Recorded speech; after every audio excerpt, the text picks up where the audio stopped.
Pada hari ini, saudara-saudari, saya teringat akan sebuah lagu yang mungkin sangat familiar bagi kita, yaitu lagu Yesus Pokok Anggur. Ya, saya akan coba mainkan lagu tersebut, walaupun tidak sesuai dengan semerdu penyanyi aslinya, tapi saya akan coba menyanyikannya. Yesus pokok dan kitalah carangnya, tinggallah di dalamnya. Yesus pokok dan kitalah carangnya, tinggallah di dalamnya.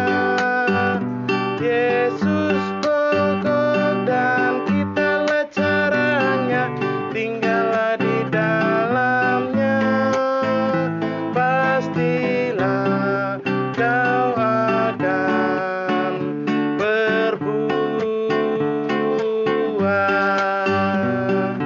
Saudari, bacaan-bacaan yang diberikan pada kita hari ini diambil dari bacaan pertama dari kitab Kisah Para Rasul bab 15 ayat 1 sampai 6. Sedangkan bacaan Injilnya diambil dari Injil Yohanes bab 15 ayat 1 sampai 8. Judul permenungan kita hari ini adalah Yesus Pokok Anggur.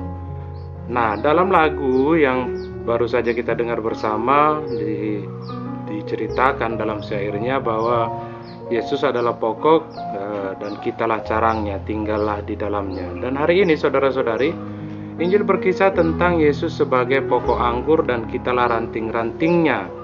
Dalam perumpamaan Yesus pokok anggur ini ada dikisahkan oleh Yesus soal ranting yang kering. Nah, saudara-saudari, kalau kita pernah memperhatikan pohon, maka di sebuah pohon yang hidup itu batang adalah menjadi sumber hidup bagi setiap ranting-ranting. Namun dalam kenyataannya ada juga di sebuah pohon yang rantingnya tetap melekat pada batangnya tetapi dia sudah mengering. Berarti ada sesuatu yang membuat daya hidup dari pohon itu terganggu untuk mengaliri ranting tersebut sehingga ranting tersebut mengering. Nah, namun ada juga ranting yang memang karena dipangkas, dipisahkan oleh yang merawat, akhirnya dia mengering karena memang dia harus terpisah dari pohon itu sendiri, dari pokok itu sendiri. Nah, misalnya kalau kita melihat tanaman tomat ya, selalu harus dipangkas agar buahnya dapat menghasilkan buah yang maksimal. Ada juga tunas-tunas liar yang harus dipangkas agar tidak mengganggu pertumbuhan dari pokok itu sendiri dan mengganggu proses produksi buahnya. Nah, saudara-saudari, berarti ada juga gunanya pemeliharaan yang dilakukan agar buah itu dapat menghasilkan buah yang lebat, buah yang maksimal. Pemeliharaan tersebut dikarenakan mungkin ranting-ranting yang dipangkas itu dianggap mengganggu pertumbuhan produksi buahnya. Namun ada juga seperti contoh kasus pertama tadi saya katakan, ada juga yang memang terganggu untuk mendapatkan daya hidup dari pokok itu sendiri, dari batangnya, sehingga dia mengering walaupun dia masih melekat pada batangnya. Pokok itu bukan lagi menjadi sumber hidup bagi ranting karena ada sesuatu. Bisa karena adanya parasit, bisa karena adanya gangguan yang memutus aliran yang menghubungkan antara ranting dengan pokok itu sendiri, dan bisa juga karena ranting itu menolak untuk menyerap daya hidup ataupun makanan dari pokoknya. Nah, saudara-saudariku, Yesus mengatakan bahwa dirinya adalah pokok anggur dan kitalah ranting-rantingnya. Menjadi pertanyaan sekarang, kita ranting yang bagaimana? Ranting yang siap menghasilkan buah atau ranting yang hanya tumbuh subur, kokoh, kuat, indah tapi tidak berbuah? Nah, buah-buah dari kehidupan yang kita serap dari pokok kita, yaitu Yesus sendiri, akan selalu nampak dalam perbuatan-perbuatan kita. Perbuatan-perbuatan baik yang kita lakukan, semakin hari semakin banyak orang yang bisa merasakan kasih Tuhan melalui diri kita, berarti kita semakin berbuah juga di dalam hidup kita sehari-hari. Kadang kita justru memilih untuk menjadi ranting yang kering. Kita memisahkan diri dari pokok kita. Dalam hidup menggereja pun hal itu terjadi.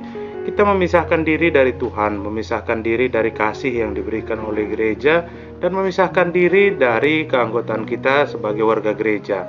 Kita menjadi orang-orang yang hanya terdaftar tapi tidak peduli dengan Bagaimana Tuhan merawat kita melalui firman yang kita dengar setiap kali kita bersekutu. Kita tidak peduli dengan itu semua, yang penting terdaftar saja. Nah, saudara-saudariku yang dikasihi oleh Tuhan, kita dituntut untuk berbuah. Bukan hanya sekedar menempel pada pokoknya, lalu kita menyerap daya hidup itu, menyerap makanan dari pokok kita, yaitu Yesus sendiri, tetapi kita tidak menghasilkan buah apa-apa.